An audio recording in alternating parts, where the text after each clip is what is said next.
Jouro, your average lonely high school dude, just cruising through life like nice guy, however he got no bitch. But one day, Sakura, the boss lady of the student council, throws him a curveball. She wants him to be her slave. I mean right-hand man. Now, Jouro's always thought Sakura was cool and have some of what he need, and teaming up with her only made him respect her more. So when she drops the bomb about going on a date, his heart's doing backflips. Fast forward to this epic riverside hangout, they share a heart-to-heart talk. The sun's setting, the breeze is just right. Sakura asks him to sit with her on bench. Jouro's feeling on top of the world, like I would because I can't get any But then Sakura hits him with a bombshell. She's got a massive crush on Jouro's best bud, Taiyou. Turns out, Taiyou's been her crush since she saw him rally the baseball team after a brutal loss. Now, Sakura wants Jouro to be her matchmaker and set her up with Taiyou. Jouro's heart kinda drops, but he's not about to leave Sakura hanging. So, even though it stings a bit, he's all in to help her out. The next day, Jouro decides it's time to move on and take up his childhood friend Himawari's offer to hang out. He'd turned her down the day before, hoping for something special with Sakura. Even though he's out with Himawari now, his mind keeps drifting back to the embarrassment of yesterday's rejection. Himawari quickly picks up on his mood, and when he dodges her questions about it, she decides to cheer him up with her melons. I mean the most fun day ever. As they hang out, Jouro slowly starts to feel better and focuses on enjoying the moment. They go all out. Jouro treats Himawari to a fancy meal, buys her gifts, and really makes the day special. By the end of the date, they're sitting on a bench again, and Himawari drops a bombshell of her own. She has deep feelings for someone. Jouro's excitement quickly turns into horror as her confession starts sounding all too familiar. She reveals that she's in love with Taiyou too, ever since she saw his leadership at that same baseball game. Himawari asks Jouro to be her wingman, just like Sakura did. Feeling trapped but unable to say no, Jouro reluctantly agrees. Deku is a geek, and when night rolls in, Jouro's room turns into a battlefield. He's chucking, smashing, and slamming things, frustrated that his plan to act like a regular, nice guy in high school has crashed and burned. It's like he's become invisible to the girls, and he's feeling lower than low. But then, a spark ignites in his mind. Two girls, Sakura and Himawari, are both crushing on the same dude, Taiyou. Jouro sees a golden opportunity to swoop in and clap the other girl. The next morning, on his way to school, Himawari catches up with him, full of energy and ready to brainstorm. But before they dive into strategies, Jouro comes clean. He's also lending a hand to Sakura in her quest for love. However, as Deku saw the incident and realized that when he grabbed All Might accidentally dropped the bottle containing at school, Jouro struts into class solo, turning heads left and right. Taiyou notices the change and wonders what's cooking. Out of the blue, Himawari barges in, trying to play it cool but failing miserably. Jouro smoothly ducks out, using a student council excuse to leave Taiyou and Himawari to chat, just as he'd planned. Later on, Jouro rendezvous with Sakura in the student council room, revealing his double agent status just like he did with Himawari. Once Sakura is convinced he's got her back, he spills the beans about his plan for her. But when they bump into Taiyou in the hallway, Sakura's nerves get the best of her, and she blurts out her desire to be buddies, who can help her at night. I mean just friends. Jouro swoops in, saving the day by explaining that getting to know Taiyou, an important underclassman, will help her with her prez duties. Close call, but Jouro's quick thinking saves the day again. At lunchtime, Jouro retreats to the library, seeking a break from the chaos caused by Sakura and Himawari. He craves some peace from their constant demands. While he's lost in thought, Pansy, the school's resident nerd, approaches him. Usually, Jouro tries to avoid her since she's often snarky, but this time she has something important to share. She reveals she knows all about his secret agreements with Himawari and Sakura, having been secretly watching him and gathering evidence. Caught off guard, Jouro reluctantly listens as Pansy explains that she has everything needed to expose his secrets to Taiyou. She then surprises him further by mentioning she got the same park bench where the other girls confessed to him. How the f she got a bench in library. Taking a seat, she confesses that she has feelings for someone. Jouro hopes she's talking about Taiyou, but his heart drops when she admits she likes him instead. Frustrated by his luck, Jouro tries to gently reject her, but Pansy interrupts, saying she isn't fooled by his nice guy persona. She's in love with the real Giga Chad Jouro. Hearing this, Jouro abandons his pretense and bluntly tells her they will never be together. Pansy, like boss, clarifies that she doesn't want to date him. Instead, she wants him to visit the library every day at lunch to talk with her. Feeling trapped and desperate to keep his secrets, Jouro agrees. The following day, Himawari decides to purchase 2 movie tickets and asks Jouro to arrange a date between Taiyou and her. I think he's more like a slave than friend. Jouro approaches Taiyou and informs him that he has received 2 movie tickets from a friend for a movie he has already seen. He suggests that instead of letting the tickets go to waste, Taiyou should take them and invite someone like Himawari to accompany him. Himawari eagerly joins the conversation and agrees to the plan. However, Taiyou surprises both of them by simply handing his ticket to Himawari and encouraging her to enjoy the movie without him. Thinking quickly, Jouro reminds Taiyou about his hectic schedule with baseball and suggests that he could use a break. This eventually makes Taiyou to accept Himawari's invitation to go to the movies together on Saturday. Later that same day, Sakura approaches Jouro with a homemade lunch she has prepared for Taiyou. She asks Jouro to assist in setting up a scenario where she can have lunch with Taiyou after their classes. Jouro devises a plan and asks Taiyou to assist him with some student council paperwork as an excuse to get him to the council room. In the corridor, Sakura nervously approaches Taiyou and asks him in a formal tone if he would consider having lunch on the rooftop. Despite the ominous storm clouds gathering overhead, Jouro intervenes, emphasizing how such a lunch would strengthen their budding friendship. Sakura adds that she has packed enough food for 2 people, including Taiyou's favorite grilled pork dish. To their surprise, Taiyou extends the invitation to Jouro as well. Thinking on his feet, Jouro quickly declines, claiming that he already has plans to meet another chick during lunch, and hastily makes his exit. Jouro found himself seeking a moment of peace in the library, where he poured out his frustrations to Pansy. She handed him a batch of cookies she'd baked, listening intently as he tells how can those 2 not even have something to show to Taiyou. Jouro hadn't even considered the possibility that Taiyou might have feelings for someone else, and when the realization hit him hard, it was like a sudden punch to the gut. Pansy, always quick to see an opportunity, demanded something in return for her insights. Jouro nervously asked what she wanted, and after a moment's thought, she suggested that he take on the responsibility of organizing this year's school council library inspection. Reluctantly agreeing, Jouro knew it was a small price to pay for Pansy's help. Later that eventful day, Jouro decided to confront the issue head-on and find out if Taiyou had feelings for someone. He interrupted Taiyou's basketball practice and broached the delicate topic. Taiyou blushed and hesitated like you, clearly uncomfortable discussing personal matters in such a public setting. Understanding his friend's discomfort, Jouro proposed they move to a quieter spot in the courtyard for privacy. Seated on the notorious PTSD bench, Taiyou finally confessed his feelings for Pansy.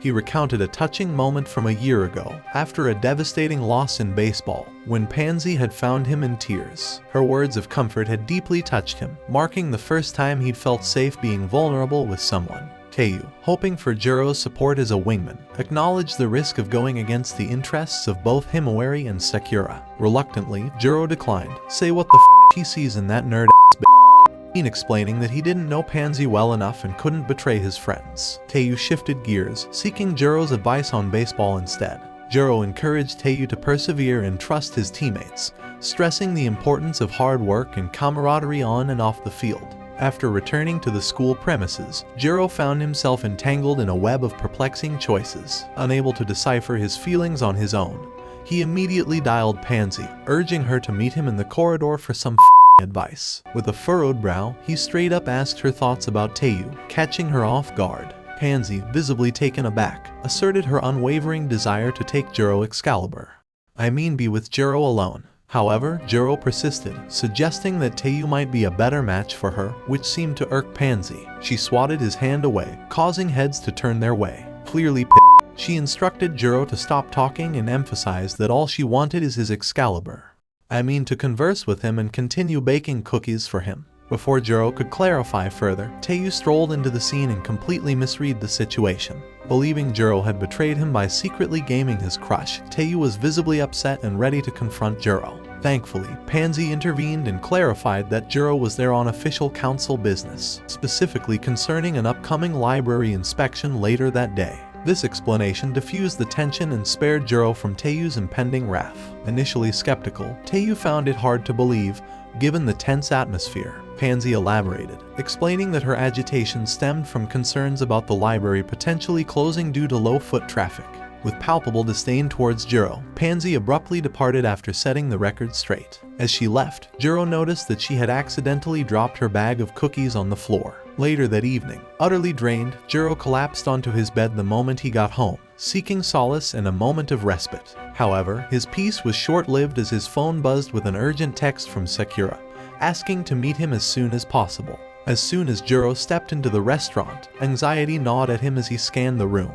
His worries peaked when he spotted Sakura sulking in a corner booth. With a heavy heart, she revealed that Taiyou had asked her to use her charismatic leadership skills to win over Pansy and orchestrate a setup between Taiyou and Pansy. Adding salt to the wound, Taiyou had mentioned seeking Jouro's help initially, and when Jouro declined, he suggested Taiyou seek assistance from their other friends, citing a metaphor from their baseball days. Sakura's words cut deep as she accused Jouro of deceit and betrayal, telling him to f off from her life if lying was his intention. Before Jouro could utter a word in his defense, Sakura abruptly stood up and walked away, leaving him stunned and speechless. The following day, Jouro was summoned home by Himawari, where he faced yet another barrage of accusations. Himawari informed him that Taiyou had approached her with a similar request, seeking her aid in winning over Pansy. Jouro attempted to apologize for not disclosing Taiyou's true intentions earlier, but his words only caused Himawari to break down in tears. Aizawa takes them outside for a test.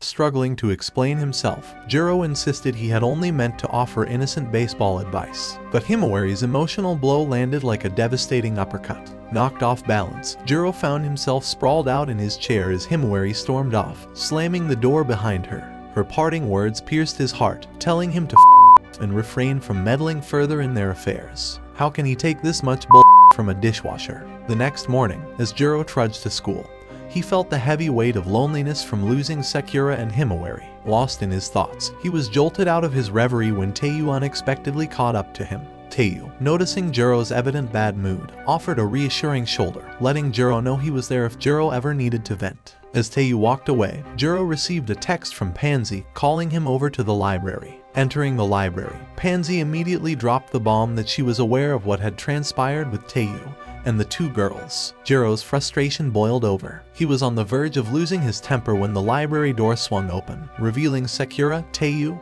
and Himawari. The sight of Jouro with Pansy enraged Taiyou, who started accusing Jouro of lying about not knowing her. Himawari and Sakura joined in, berating Jouro for deceiving them. Overwhelmed by their accusations, Jouro snapped, revealing his true feelings. He lashed out, telling them to go to hell, declaring that unlike Taiyou, their anger was misplaced. He had worked tirelessly for them, even when they were practically useless without him, yet he was always the one blamed when things went wrong.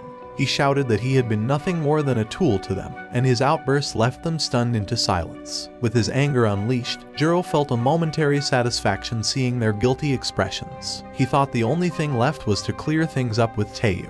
However, Pansy interjected, questioning why Jouro was pushing her toward Taiyou if he was so genuinely helping Himawari and Sakura. Jouro was too shocked to respond, and Pansy further fueled the chaos by revealing that Jouro had told her he planned to bag away the girl Taiyou rejected. Just as Jouro began to protest, Taiyou demanded he apologize to the girls and landed a powerful punch to Jouro's face, sending him crashing into a bookshelf. Taiyou then picked Jouro up and slung him over his shoulder, warning him to stay away from the girls from now on. As he carried Jouro out of the library, Taiyou confessed that he had once hoped they could be best friends for life, but after everything that had happened, he no longer wanted any association with him. Before the door closed behind them, Pansy whispered to Jouro to have faith in her, leaving him to ponder her cryptic message amidst the turmoil. In the days that followed, Jouro became the subject of incessant gossip at school. Whispers about how he had betrayed and ruined his friends' lives seemed to echo through every hallway. The rumor mill had been sparked by a girl who had witnessed the heated argument in the library, and wasted no time spreading the story. Adding to his woes, Sakura fired him from the student council, plunging him deeper into a pit of loneliness and depression.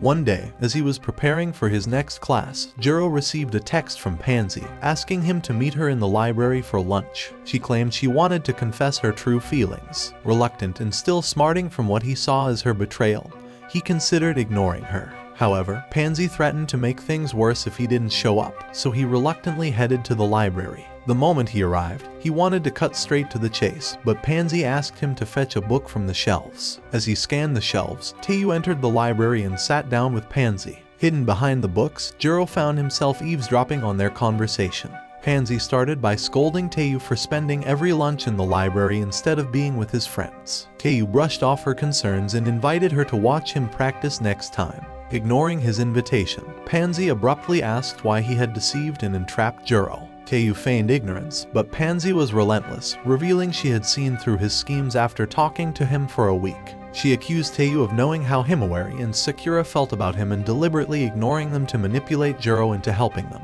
only to set him up for failure. Taiyou had wanted to create a rift between Jouro and the girls, ensuring they would turn against him when things went wrong.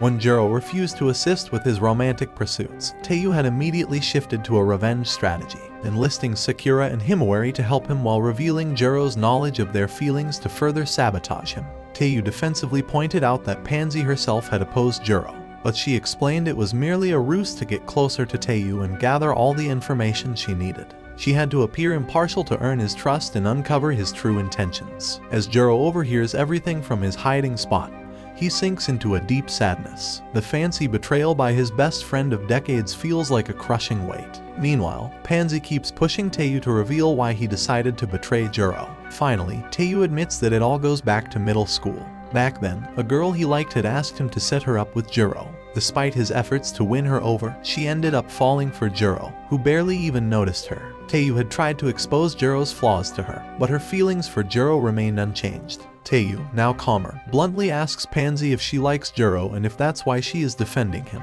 When Pansy confirms her feelings, Taiyou sighs, accepting that he has lost to Jouro once again. He then reveals that this was his perfect opportunity for revenge. Jouro was unknowingly putting himself in the same situation Taiyou had been in during middle school. Taiyou had known he could manipulate the girls and make them believe anything because they were infatuated with him. Taiyou then asks Pansy why she likes Jouro despite his seemingly flawed nature. Pansy explains that Jouro is actually very kind-hearted. Despite agreeing to help the girls, his main concern was always Taiyou's happiness. That's why he tried to convince Pansy to go out with Taiyou. The fact that Taiyou betrayed Jouro despite his selflessness is why Pansy can never care for or be with Taiyou. When Taiyou asks why she cares so much for Jouro, Pansy shares her story, which also began at the baseball tournament last year. Before she ran into Taiyou, she saw Jouro waiting near the exit for a long time, holding Taiyou's favorite dish. Jouro stood there under the scorching sun, enduring the laughter and mockery of others. Even today, Jouro acts without jealousy or selfishness, always prioritizing Taiyou's happiness over his own dreams. This selflessness and kindness are what Pansy loves about Jouro. As Taiyou's anger flares, he points out that the library is deserted during lunch, making a veiled threat that he could do anything to Pansy without anyone knowing. Pansy, however, remains calm and challenges him, showing no intention of fleeing. Taiyou, surprised by her composure, listens as she confidently states that there's no need for her to escape because she trusts Jouro will come to her aid. At this cue, Jouro emerges from his hiding spot and confronts Taiyou. Seeing Jouro, Taiyou is visibly taken aback. Jouro starts by acknowledging Taiyou's earlier comment about Himawari and Sakura, agreeing that they were misguided in how they treated him. Taiyou tries to laugh it off nervously, but Jouro tightens his grip on Taiyou's shoulder, warning him not to belittle the girl's feelings. He then grabs Taiyou by the collar, lifting him slightly off the ground, and sternly calls him a piece of shit and tells him that the girls have put in a lot of effort for him. Jouro makes it clear that Taiyou should not exploit the girls who genuinely care about him. After extracting a promise from Taiyou to apologize and never harm them again, Jouro finally lets him go. As Taiyou leaves, Pansy approaches Jouro and apologizes for not supporting him before. She moves in to kiss him, but like a Giga Chad, Jouro pulls away, stating that he cannot forgive her so easily. He tells her that now that the issue with Taiyou is resolved, he has no reason to keep visiting the library. Pansy, feeling the weight of his words, confesses that she will miss him deeply. Jouro hesitates for a moment, clearly affected by her confession, but ultimately he walks away, determined to move past the painful memories. When the student passed the entrance exam, they were given the task to make their hero costume.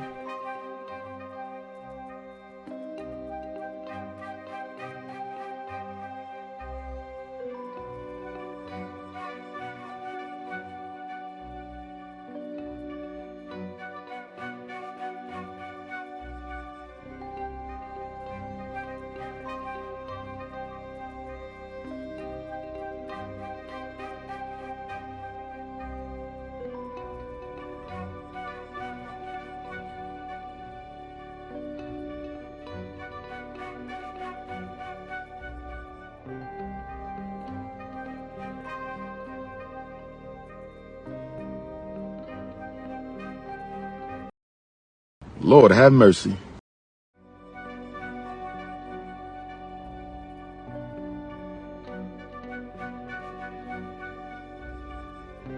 These outfits are like power boosters for students, helping them unleash their abilities to the fullest. But when it came to our pal Deku, who didn't have any special powers yet, he just doodled a costume that looked a lot like All Might. Then, his mom came to the rescue and sewed it up for him.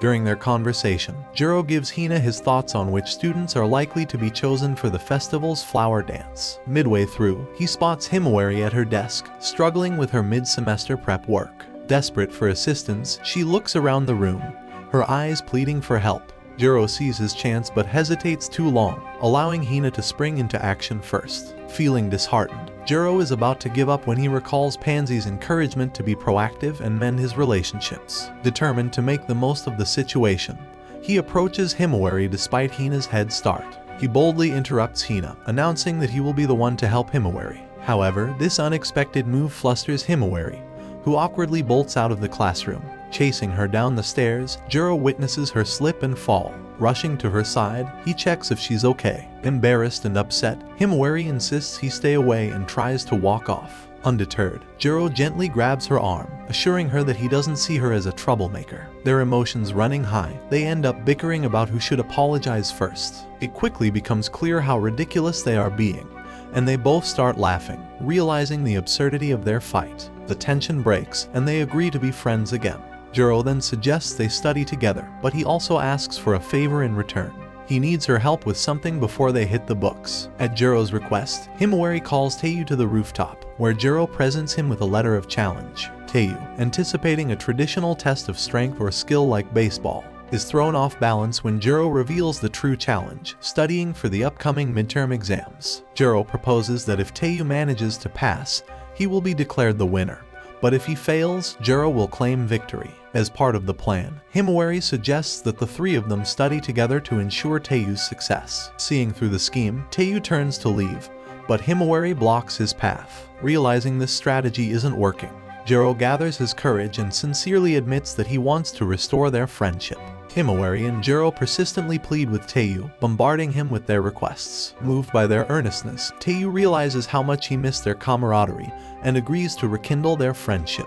Overjoyed, Jouro heads to the library after school to share the news with Pansy. He tentatively asks for her help with their study sessions. Pansy agrees but makes it clear that she can see right through his plan. She also demands a favor in return. Jouro must take her somewhere nice. Having no other choice, Jouro agrees. Pansy then suggests they could invite another person to join their study group, hinting at Sakura. However, Jouro, oblivious to the hint, insists that the current group is sufficient, unaware that Sakura is eavesdropping outside. Feeling hurt and excluded, Sakura quietly slips away.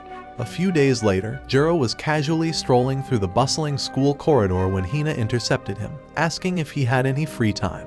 Jouro replied that he was headed to his study group, but as he spoke, a sudden chill ran down his spine. Turning around, he saw Sakura approaching, a stark reminder that he had forgotten about her. Hastening over to where Sakura sat alone on the stairs, tears streaming down her cheeks, he overheard her discussing her futile attempts at reconciliation.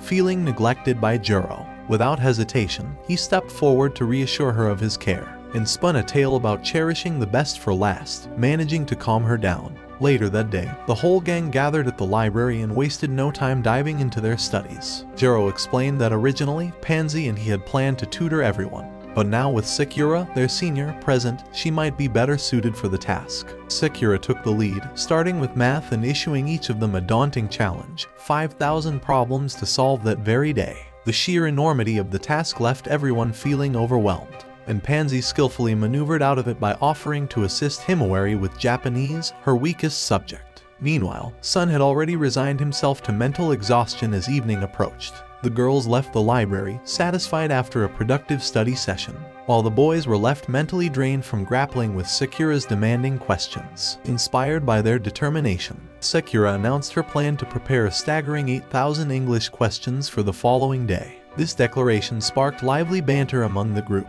bringing a broad smile to Jouro's face. Determined to preserve this newfound happiness, he felt a surge of motivation to give his best for his friends. Lost in his thoughts, Jouro was snapped back to reality by his friends waiting a little further ahead. The banter continued as they walked home, filled with excitement for the evolving dynamics of their friendship.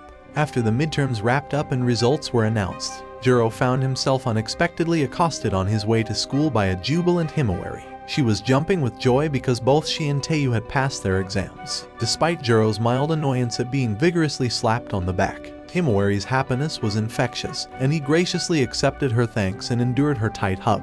Upon reaching school, Jouro's phone buzzed with a message from Sakura, urgently requesting a meeting. His positive mood was abruptly shattered by Hina intercepting him. She approached with a serious demeanor, hinting she had something important to discuss. Leading him to a quiet spot on the playground, she expressed her curiosity about him, making Jouro uneasy as past memories of awkward confession incidents flashed through his mind. Reluctantly sitting beside her on a nearby bench, Jouro braced himself for what he thought might be a romantic moment. However, to his shock, Hina accused him outright of being a manipulative womanizer. She confronted him, alleging that he was playing with the emotions of Himawari, Sakura, and Pansy all at once. Hina claimed she had witnessed him leering at a girl during a baseball game last year when she was working as a reporter, citing it as proof of his supposed deceit. To add weight to her accusations, Hina produced photos she had taken of Jouro with the girls in what she deemed compromising positions. Despite Jouro's earnest protests and explanations, Hina remained steadfast in her belief. She showed him a draft of a detailed article she intended to publish in the school newspaper, promising to withhold names from the final version. As a principled reporter, she declared her intent to shadow him closely until the upcoming flower festival. Depending on what she discovered, she would either vindicate him or expose his alleged actions during the festival, where a large audience, including parents, would be present. As Jouro walked down the corridor towards his classroom, Hina walked alongside him, and unexpectedly, they bumped into Sakura. She greeted Jouro, reminding him about their planned meeting, referencing her previous texts. Hina's expression immediately shifted, sensing something amiss, but Sakura swiftly diverted the conversation. She explained that she was there to discuss Jouro's recent selection for the upcoming flower dance. Sakura mentioned that she, along with Himawari and a first-year student named Kamada, had also been chosen. Sakura revealed that she had declined previous invitations but was now eagerly looking forward to participating. Throughout their conversation, Hina watched closely, which began to frustrate Jouro. Annoyed, he abruptly asked Hina to give him some space, signaling his irritation. During lunch that day, Jouro brought up the situation with his friends, hoping they could offer some advice or perspective. However, none of the girls were willing to entertain the idea of distancing themselves from Jouro, considering it unnecessary drama. Pansy suggested confronting the issue directly, but Jouro quickly realized it would be futile to approach the girls individually. Turning to Taiyou for support, Jouro was disappointed when Taiyou declined to get involved, citing other pressing matters. Jouro felt increasingly frustrated by his friend's lack of understanding and support. With Hina busy in her club room during lunch breaks, Jouro felt isolated and unsure of where to turn for advice. Despite feeling ignored and misunderstood, he reluctantly joined his friends for lunch. After lunch, as Taiyou left for baseball practice, Sakura unexpectedly broached the topic of Jouro's plans for the afternoon. She disclosed her intention to inform Kamada about the flower dance news and proposed that Jouro accompany her to meet Kamada and get to know her better. Jouro hesitated, reluctant to become more deeply embroiled in the situation than necessary. Sakura responded emotionally, shedding tears and emotionally manipulating him into agreeing to go with her. However, Jouro insisted that they maintain a strictly senior-junior relationship. During their interaction, to dispel any suspicions Hina might have about him clapping multiple girls at the same time. But that's the opposite of the reality, because he got no bitch. It was after school when Jouro found himself walking towards Sakura, with Hina trailing behind. Normally, this would have been an ordinary interaction, but today was different. Sakura's demeanor took an unexpected turn as she confronted Jouro aggressively. hurling accusations and insults about his tardiness. Hina, witnessing this sudden outburst, found herself increasingly intrigued and began subtly probing Sakura as they made their way towards Kamada's classroom. Outside Kamada's classroom, Sakura spotted her and urged Jouro to approach. However, upon his approach, Kamada visibly recoiled, nervously asking him to keep his distance. She referenced unsettling rumors circulating among the first-year students, particularly about Jouro's alleged foot fetish. Hina, keenly observant, took mental note of this awkward exchange, questioning her earlier suspicions about Jouro's supposed romantic involvements. She couldn't fathom any girl willingly associating with someone branded as sleazy by school gossip. Amidst the unfolding drama, news arrived that Kamada had declined to participate in the upcoming flower dance, a revelation swiftly conveyed to Jouro via text from Sakura. Processing this development, Jouro found himself approached by Hina, who, despite the accusations against Jouro being debunked, expressed unwavering interest in continuing to shadow him. Her newfound curiosity about Jouro piqued his intrigue, prompting him to readily agree to her proposal, shifting their focus to the practical implications of Kamada's decision. Hina speculated on who might fill the now vacant spot in the dance. Her musings hinted at the possibility of her own participation, sparking a flicker of hope in Jouro that they might dance together. Their conversation unfolded, exploring various scenarios and considerations until Sakura's next text interrupted their discussion. She informed Jouro that she had found a replacement for Kamada, instantly lifting his spirits with the prospect of the dance proceeding smoothly. As lunchtime approached, Jouro and his friends gathered together, including Sakura, who brought unexpected news. She announced that Taiyou would be taking the third position in the upcoming dance, having secured all necessary permissions. Taiyou, usually dedicated to baseball, embraced the opportunity with enthusiasm, relishing a chance to explore something new alongside his friends. With everyone fully committed to dance practice in the days that followed, they managed to convince Pansy to join them, injecting even more fun and camaraderie into their group dynamics. However, amidst their excitement and bonding, Hina silently struggled with feelings of exclusion, unable to join the dance due to circumstances beyond her control. She felt a pang of hurt each time she saw her friends enjoying themselves without her. A week before the festival, Jouro was caught off guard when approached by the classroom divas, who launched a sudden, vicious attack, slamming a school newspaper down on his desk. They pointed to an accusatory article plastered on the front page. Bewildered, Jouro demanded an explanation, only to have Sakura rush in, attempting to discredit the article as fake news. Her defense, however, backfired, drawing suspicion from the classmates, who began to speculate that Sakura might be one of Jouro's supposed 3 girlfriends. Before tensions could escalate further, Hina burst into the room, proclaiming that she had never intended to publish the article. Her failure to verify the information had prevented its release, eventually convincing the class of its falsehood. Despite this, the head diva, seething with resentment, vowed to destroy Jouro if any truth emerged from the rumors. After the tense confrontation and the fallout with Sakura, Hina felt a deep remorse for the turmoil her article had inadvertently caused. She earnestly apologized to Jouro, expressing her belief that her piece might have been mistakenly included among those ready for publication. Jouro, though initially taken aback by the chaos, found it in himself to forgive her, understanding the pressure and confusion she must have faced. Meanwhile, Sakura, sensing the strain her presence might exacerbate, quietly suggested to Jouro that perhaps things would be better if she distanced herself from him for a while. The barrage of bad news continued as Pansy later relayed that both Hina and Taiyou had decided to withdraw from their usual library meetings. Waiting for Jouro in the library, Sakura delivered more disheartening news, insisting that they should cease meeting altogether and practice individually for the upcoming dance. Before Jouro could voice his objections, Pansy intervened, advising that a temporary distance might indeed be beneficial for everyone involved. Sakura promptly left the library, advising Jouro to avoid the place for the time being.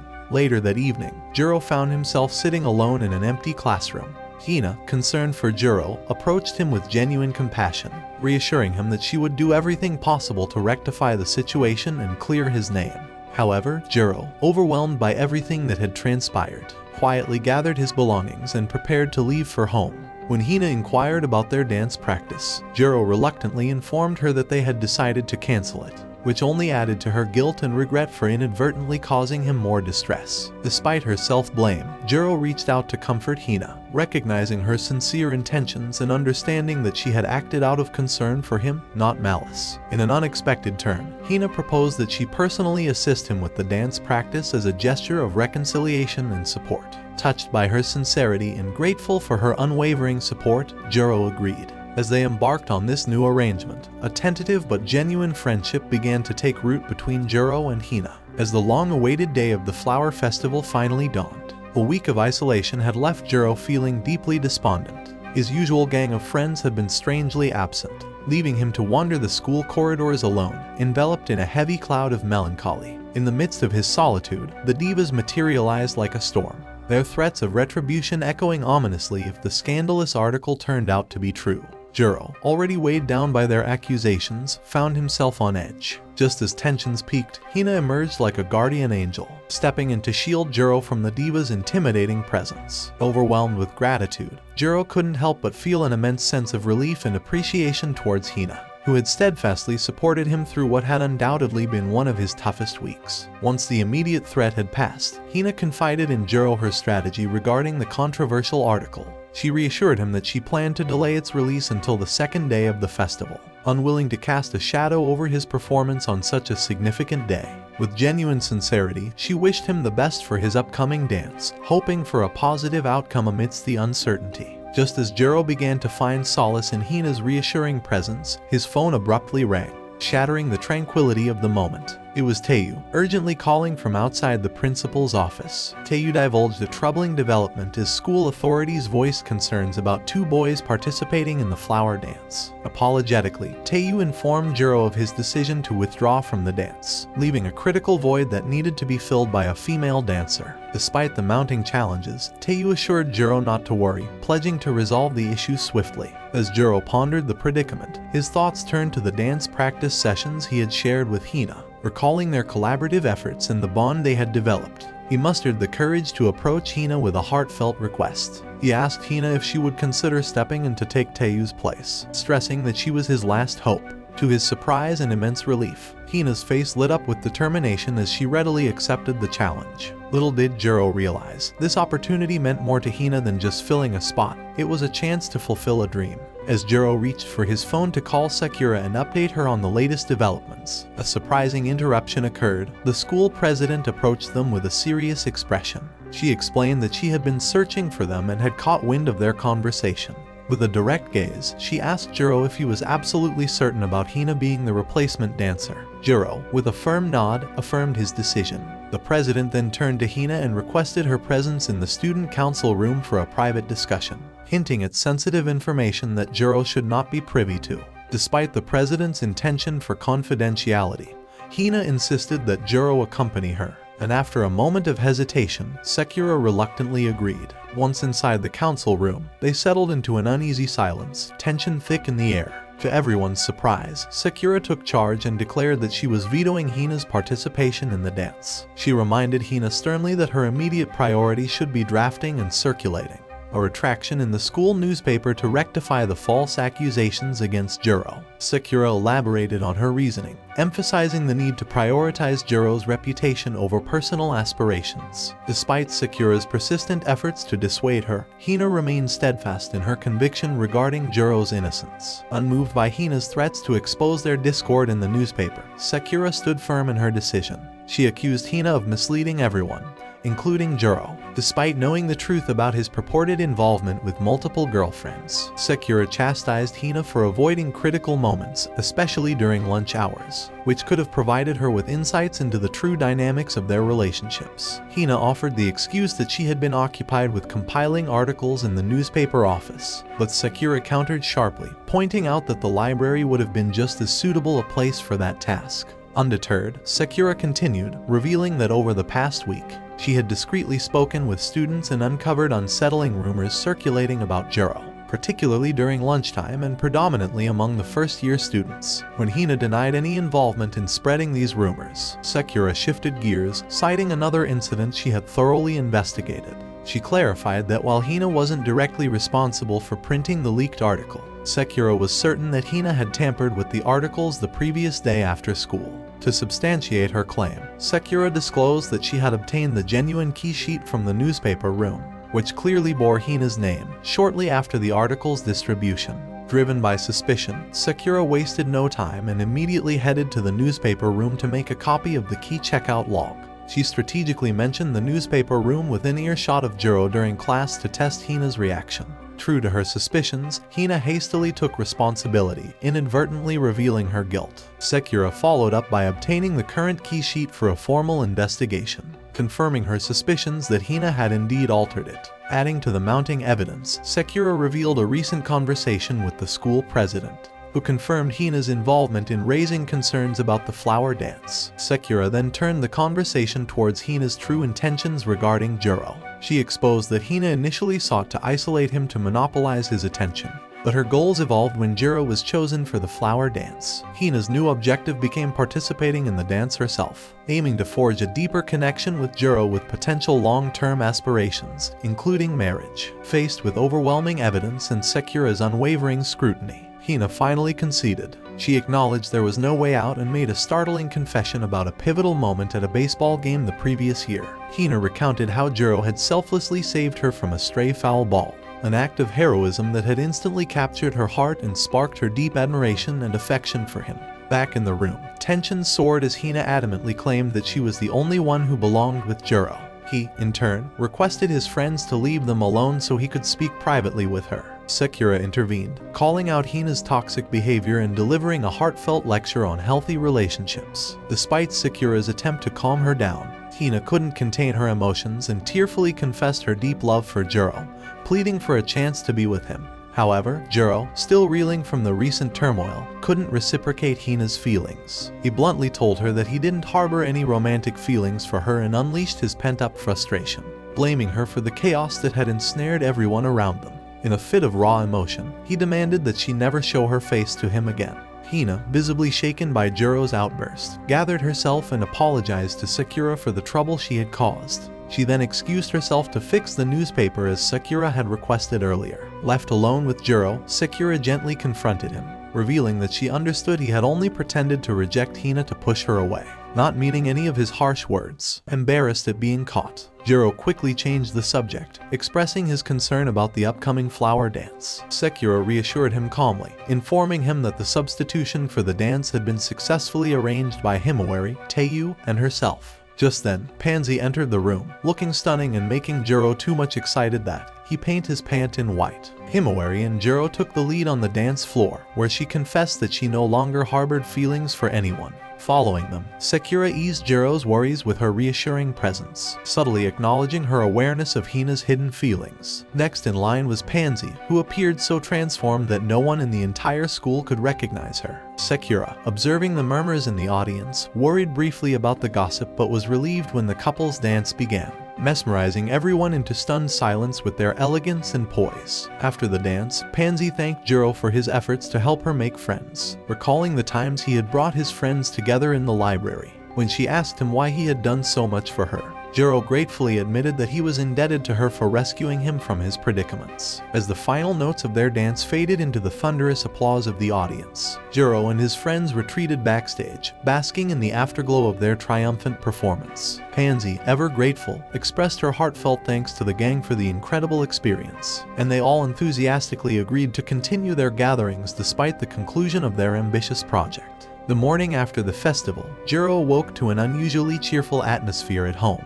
His mother, with a playful twinkle in her eye, cheerfully informed him that she wouldn't be preparing his lunch, assuming he'd be dining out with his friends. Perplexed by how she knew his plans, Jouro inquired, only to discover that his friend had inadvertently spilled the beans. Turning around, he was taken aback to find Pansy seated comfortably in their living room. Over breakfast, Jouro couldn't resist asking Pansy why she was there. Pansy casually revealed that she had coincidentally bumped into Jouro's mom during her morning routine and struck up a conversation. Intrigued by the invitation, Jouro probed further. His mom explained that she had noticed Pansy engrossed in her favorite book at a local store, and later spotted her outside their house. Out of genuine warmth, she promptly invited Pansy inside. Amidst their light-hearted chatter, Pansy shared exciting news. She had managed to secure tickets for them to visit the water park, excited by the prospect of an adventurous day ahead. They quickly decided to embark on this spontaneous journey right after finishing their morning meal. Eventually, the entire gang arrived at the pool, and Jouro couldn't contain his excitement as he saw everyone enjoying themselves. After an action-packed day of swimming, racing, and playful antics, they decided it was time to grab some refreshing drinks. As Jouro stood in line at the stalls, he started reciting the drink orders aloud, trying to commit them to memory. A girl in front of him turned around, visibly annoyed by the sound of his voice. However, her irritation quickly turned to embarrassment when she realized she had mistaken him for someone else. She apologized, explaining her initial reaction. Curious, Jouro asked her what was going on, and she began to tell her story. The girl confessed that she had been quite mean to a boy she once considered creepy. Her harsh words had left him hurt, and since then, he had been avoiding her. She regretted her actions deeply and didn't know how to make things right. She asked Jouro for advice, hoping he might have a solution beyond a simple apology. Jouro listened thoughtfully and then told her that sometimes a heartfelt apology is the best place to start. He stressed the importance of sincerity in making amends. The girl then revealed that people had been unkind to the boy because of her actions, and she felt responsible for fixing the situation. Jouro suggested she needed to do more than just apologize. He advised her to approach the boy with genuine remorse and offer to make amends in a meaningful way. She then asked him what he would want if he were in the boy's position, but was disheartened when he initially said just an apology. Jouro explained that while an apology was a crucial first step, she should also consider how she could support and be kind to him moving forward. He reassured her that if she sincerely apologized and tried to make things right, she had nothing to lose. The situation was already at its lowest point, so any genuine effort to improve it would be a positive step. As Jouro picks up his order and heads back to his friends, he is momentarily stopped by the girl from earlier, who offers him a drink as a thank you. After she walks away, Jouro returns to his group and sets the drinks down, ready to relax. However, his peace is short-lived as the girls immediately pounce on him, each wanting him to join them for some fun. Himawari is the first to ask him to go on a water slide, and as he agrees, Sakura quickly interjects, asking him to come with her instead. Not wanting to be left out, Pansy also chimes in with her own plan. The girls start arguing, and Jouro steps in to calm them down, suggesting that he can do all the activities they want. This sparks a new idea among the girls. They decide to turn it into a competition to see who can make Jouro have the most fun.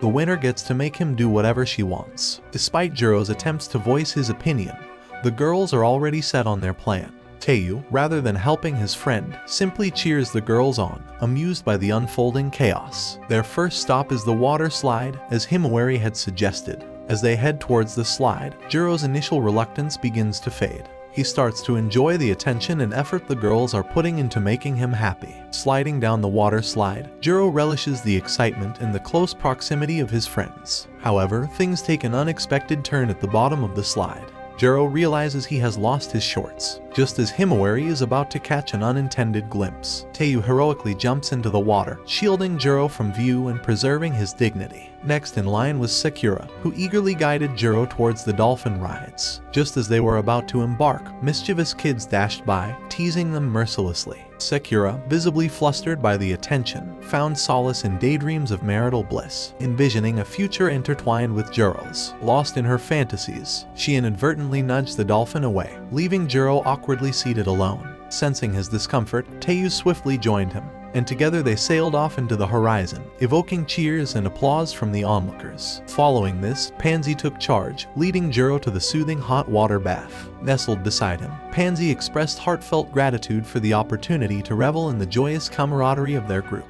Jouro, in turn, thanked her for motivating him to reconcile with everyone, fostering a deeper sense of unity among them.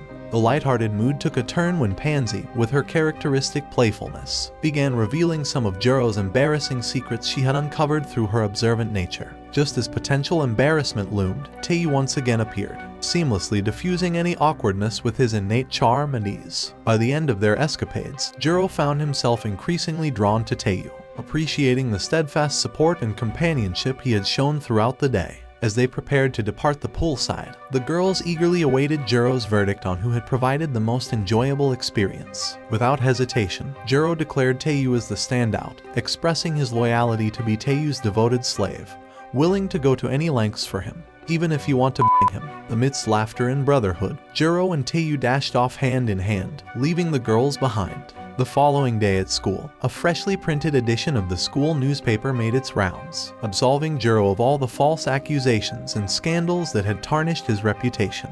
The hallways buzzed with a sense of relief and a newfound respect for Jouro among his peers. To Jouro's surprise and perhaps disbelief, the divas, led by Asaka with her newly dyed jet black hair that caught his eye, approached him humbly to apologize for their past behavior. Asaka's apology struck Jouro deeply, marking the first time in a while he felt truly at ease and content within the school walls. A few days later, the arrival of Yoki, a new transfer student, added another unexpected twist to Jouro's life. Yoki wasted no time in making a bold entrance by approaching Jouro and greeting him with a kiss on the hand, leaving him utterly taken aback. Upon closer inspection, Jouro realized Yoki was none other than the girl who had manned the food stall during a pivotal baseball game a year ago. Moved by Taiyou's disappointment after a crushing defeat, Jouro had rushed to Yoki's stall and bought every skewer available, knowing they were Taiyou's favorite. Yoki's warm demeanor and kindness on that occasion had left an indelible impression on Jouro, and now her sudden appearance in his class reignited those memories. During Yoki's introduction by the teacher, she proudly revealed that her family owned a renowned chain of skewer restaurants. Taiyou, recognizing the name of the chain, enthusiastically praised their skewers, while Jouro's mind raced with thoughts about the implications of Yoki's affectionate gesture towards him.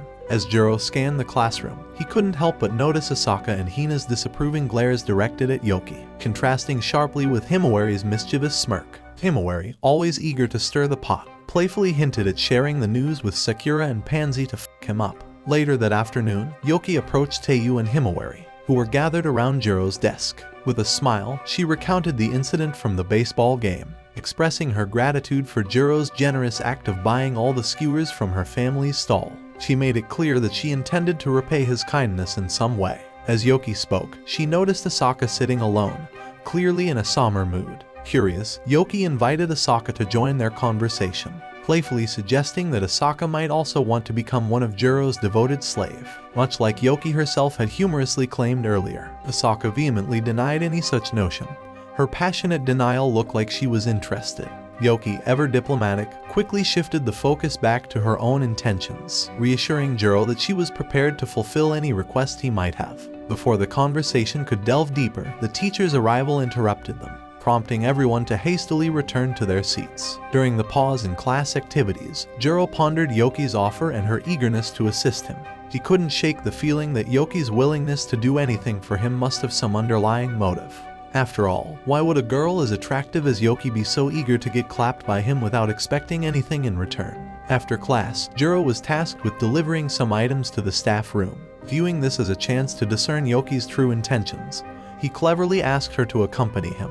Once they had safely stowed the items in the staff room, Yoki wasted no time in turning on the charm, flirting with Jouro. This only deepened his suspicion, but before he could dwell on it further, he found himself lost in thought as he headed back towards the classroom. Unaware of a banana peel lying on the floor, Jouro was seconds away from stepping on it and potentially tripping, when Yoki swiftly grabbed his arm and pulled him away. Her sudden closeness and quick reflexes completely distracted Jouro from his investigative mission, forcing him to remind himself to stay focused until he could thoroughly assess the situation.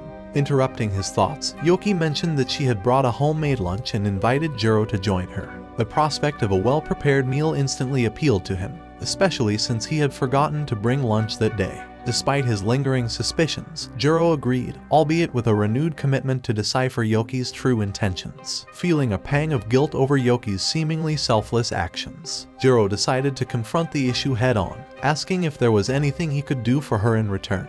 Anticipating a hidden agenda or ulterior motive, Jouro awaited Yoki's response with caution. To his surprise, Yoki simply expressed joy in serving him, stating that it brought her genuine happiness. Struck by her sincerity, Jouro felt his skepticism melting away, replaced by a growing curiosity about this enigmatic girl. During lunch in the library with his friends, Jouro introduced Yoki, hoping their company would shed light on her character beyond their earlier encounters. As soon as the introductions wrapped up, everyone except Sakura eagerly dug into the food, relishing the various dishes laid out. Sakura, however, hesitated, nervously contemplating how to present the handmade lunch she had packed for Jouro that day. Just as she summoned the courage to offer it to him, Yoki swiftly handed Jouro the tiffin she had brought, unwittingly overshadowing Sakura's intentions. Feeling slightly embarrassed by the timing, Sakura awkwardly chuckled at her misstep, Jouro, ever considerate, noticed her discomfort and promptly asked if he could try some of her homemade lunch. Her face lit up with relief and joy as she gladly shared her carefully prepared meal with him.